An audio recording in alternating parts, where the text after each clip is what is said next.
जय शीतला माता। सनातन धर्म में आस्था और विश्वास रखने वाले श्रोतागणों, जैसा कि आप जानते हैं कि भारत रहस्यों और चमत्कारों की धरती है। यहाँ पर आप ऐसे ऐसे चमत्कार देख सकते हैं जो दुनिया के किसी और जगह पर देखने को नहीं मिलेंगे।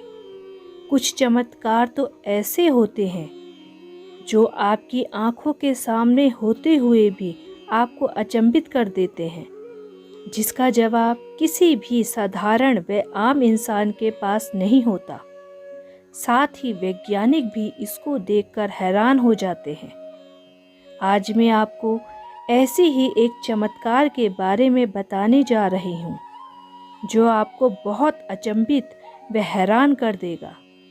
वह है मंदिर में रखा एक रहस्यमयी घड़ा। ये चमत्कारी भूमिगत घड़ा लाखों लीटर पानी से नहीं भरता, लेकिन थोड़े से दूध से ही भर जाता है। जिस मंदिर में यह घड़ा स्थित है, वहाँ बड़ी संख्या में श्रद्धालु अपनी मुराद लेकर माता के दरबार में हाजिरी लगाते हैं। विज्ञान भी इस घड़े के चमत्कार के आगे नतमस्तक है।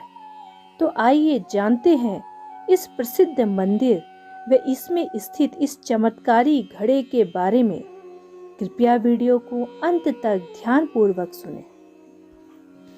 श्रोतागणों, राजस्थान के पाली जिले में स्थित है शीतला माता का मंदिर। राजस्थान के 800 साल पुराने शीतला माता मंदिर में चमत्कारिक भूमिगत घड़े पर रखा पत्थर साल में 2 बार ही हटाया जाता है। साल में 2 बार जब ये घड़ा निकलता है तो यहाँ मेले का आयोजन भी होता है। माना जाता है कि इस चमत्कारी घड़े में चाहे जितना पानी डालो ये नहीं भरता, लेकिन दूध डालते ही ये भर जाता है। शीतला माता के मंदिर में मौजूद इस चमत्कारी घड़े को पत्थर से ढक कर रखा जाता है और साल में 2 बार श्रद्धालुओं के लिए खोला जाता है। शीतला माता के मंदिर में आधा फीट गहरा और आधा फीट चौड़ा यह घड़ा सदियों से रखा हुआ है, और जब साल में 2 बार बाहर निकलता है तो श्रद्धालु इसमें पानी भरते हैं, लेकिन ये भरता नहीं है। श्रोतागणों, इस घड़े का इतिहास 800 साल पुराना है और श्रद्धालु जन उसी समय से इसमें पानी भरते आ रहे हैं। मान्यता है कि अब तक इसमें करीब 50 लाख लीटर से ज़्यादा पानी भरा जा चुका है, लेकिन तब भी ये हमेशा खाली ही रहता है। एक दंत कथा के अनुसार ये पानी एक असुर पी जाता है, इसीलिए घड़ा कभी भर ही नहीं पाता। तो श्रोतागणों, आइए जानते हैं शीतला माता मंदिर के इस चमत्कारिक घड़े की पौराणिक कथा। 800 साल पूर्व बाबरा नाम के एक असुर ने बेहद आतंक फैलाकर रखा था। गांव में जब भी किसी कन्या का विवाह होने जाता था तो ये असुर आकर दूल्हे को मार देता था। असुर के इस आतंक से सभी ग्रामीण बहुत भयभीत व परेशान हो गए थे। तब सभी ग्रामीणों ने शीतला माता का आवाहन किया तथा इस समस्या से मुक्ति के लिए प्रार्थना की। तब शीतला माता कुछ समय उपरांत एक ब्राह्मण के सपने में आई और उसको बताया कि इस असुर का वध किसी ब्राह्मण कन्या के विवाह के दिन ही होगा। कुछ समय पश्चात गांव में एक ब्राह्मण की कन्या का विवाह था। तब उस ब्राह्मण की कन्या के विवाह में माता एक छोटी कन्या के रूप में उपस्थित हुई, और जैसे ही वह असुर दूल्हे के वध के लिए वहां आया तो माता ने अपने घुटने के नीचे उसे दबोच लिया। माता की शक्ति के आगे उसकी हिम्मत हार गई। तब माता ने उस राक्षस का वध कर दिया। मरने से पूर्व राक्षस ने माँ से कहा कि उसको बहुत प्यास लगती है। अंतिम इच्छा के रूप में राक्षस ने माँ से वरदान मांगा कि मेरी आत्मा की तृप्ति के लिए हर साल मुझे पानी पिलाया जाए।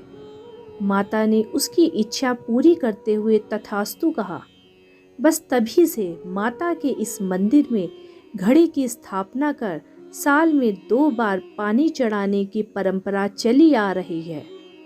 साल में 2 बार इस घड़े को श्रद्धालु पानी से भरते हैं और बाद में इस घड़े में दूध भरकर माता को भोग लगाया जाता है और उसके पश्चात इस घड़े को गड्ढे में डालकर पत्थर से बंद कर दिया जाता है।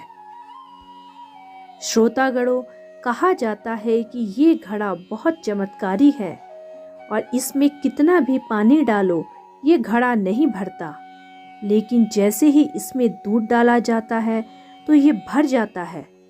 इस चमत्कारी घड़े को हमेशा ढक कर रखा जाता है। उक्त पौराणिक कथा के अनुसार इस घड़े में जब भी पानी भरा जाता है तो ये सारा पानी असुर पी जाता है। इसीलिए इस घड़े को कभी भरा ही नहीं जा सकता। माता के मंदिर में ये घड़ा सदियों से रखा हुआ है और कई बार कोशिश के बावजूद भी कभी भी इसे पानी से नहीं भरा जा सका। हालांकि शीतला सप्तमी के मौके पर जब इस घड़े के ऊपर रखा पत्थर हटाया जाता है तो इसमें कलशों से भरकर पानी डाला जाता है। दूर दूर से महिलाएं अपने कलश में पानी भर भर कर लाती हैं और इस घड़े में डालती हैं, परंतु घड़ा है कि भरने का नाम ही नहीं लेता। लेकिन जैसे ही माता के चरणों से लगाकर इस घड़े में दूध का भोग लगाया जाता है तो ये घड़ा पूरा भर जाता है। वैज्ञानिकों के द्वारा कई रिसर्च करने के बाद भी कोई भी इस घड़े का रहस्य नहीं जान पाया है। यहाँ पर बड़ी संख्या में श्रद्धालु अपनी मुराद लेकर माता के दरबार में हाजिरी लगाते हैं तथा यहाँ पहुंचकर सभी भक्तजनों की मनोकामनाएं पूर्ण होती है।